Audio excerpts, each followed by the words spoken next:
I'm still getting to know the Huawei Honor 5X, as this is the first Huawei phone I've spent any significant time with, but I felt it was important to check in with some early impressions. I'm Juan Carlos Bagnell for Pocketnow, and here's my first 48 hours with the Honor 5X. We recently published a first impressions video, and after 2 days, most of that video has been confirmed or reinforced. This is an attractive build for its $199 unlocked price. I can't unsee some of the little blemishes where seams don't quite line up, and it's always been a pet peeve when the headphone jack isn't centered on the phone body. But in daily operation, these issues won't overly distract. Instead, pulling the phone out in public, I think most people would be hard-pressed telling it apart from a far more expensive flagship. I absolutely wouldn't blame anyone for confusing this with an HTC from behind or a Note 5 from the front. I spent Valentine's Day weekend using the Honor as my main driver, and it was a whiplash-inducing collection of highs and lows.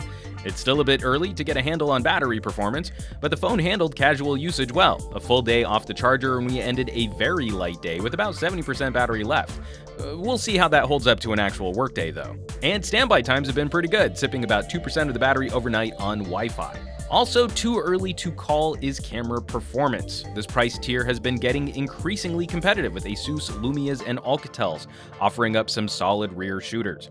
I'm not particularly enamored with the camera app, but performance has been snappy, with quick load times directly from a double tap on the volume rocker, and reasonably quick recycle times compared to competing phones. The optics seem solid, but we'll still need to look at image processing and low-light performance. Now, what isn't too early to call is this fingerprint scanner. It was a shining moment during the initial setup, and it continued to impress over the weekend. It was consistently faster in operation than the button press plus scan action the V10 requires. And the placement is near perfect for folks of all hand sizes to easily unlock the device without moving it around in your hand. I also enabled one of the gestures to pull down the notification shade, and happily, that replicates one of my favorite customizations on LG devices. I might be at the end of my rope with this UI though. I don't like it at all. Manual organization like this is terrible. You install a new app and it just gets plopped onto the next available open spot on one of your home screens. If you want that app anywhere else, you have to move shortcuts around or organize folders.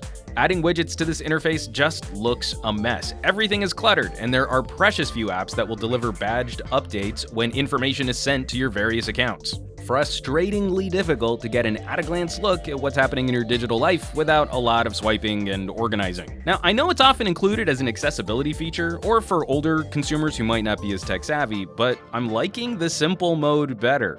Easy to use shortcuts for the basics, a layout which resembles a file explorer or finder, and we're back to having something closer to an app drawer. Plus, the flat color style and rounded corners reminds me a little of a Star Trek style LCARS UI. Even though I can't really stand Huawei software, at least the actual phone performance kept me well powered through most of the apps I use. Flipping back and forth between system tools, social networking, and a little light gaming, the Honor 5X kept up very well, only struggling occasionally with combinations of services like turn-by-turn navigation while tracking my vehicle and engine info and streaming some podcasts. Gaming also kept up well, playing older titles like Riptide GP2 and Skyforce, but it shouldn't come as a surprise that we'll often see frame rate drops or the occasional lag. And yet, considering the issues I might have with the Honor 5X, I just can't get overly frustrated with it considering the price. Every time I pick it up, I can't help but give it a bit of a grin. The bang for buck here feels pretty good, and it's another handset reinforcing how well Android can compete at the $200 threshold. We still have a ways to go, wrapping up the full review here, so make sure you subscribe to this channel to catch the full scoop on the Huawei Honor 5X. As always, thanks so much for watching. For Pocketnow, I'm Juan Carlos Bagnell. You can chat me up on Twitter and Instagram as Some Gadget Guy, and I will catch you all on the next video.